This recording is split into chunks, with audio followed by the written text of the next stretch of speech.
Post-Brexit, it is more important than ever that we work with organisations to make it easier for our target markets to come to the heart of London.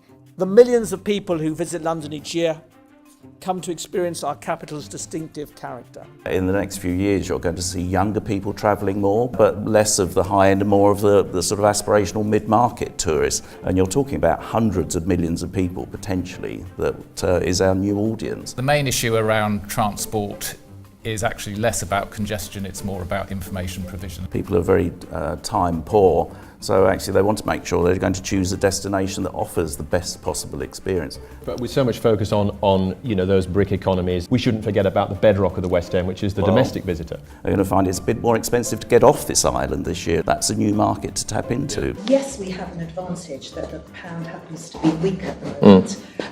That won't always be the case, and it's not something you build your tourism industry on. We're forecasting quite significant growth over the next decade. Clearly skills, accommodation, transport congestion are issues that need to be overcome. We have to think about the level of taxes we are putting on international visitors and that they always have somewhere else to go. We talk about global talent, but we don't really know about sort of global visas and global access. London is more heavily reliant on EU migrant labour than any other part of the country. Clearly that would leave a massive hole if they weren't able to work here. Let's be complacent that the success of London will continue. But I think there's a real need for us to work together in terms of sharpening London's proposition. If we don't get a tourism sector deal, we will not be regarded as a competitive industry that government wants to back in the future. The government's faced with a tsunami of challenges over the next couple of years. We need to speak as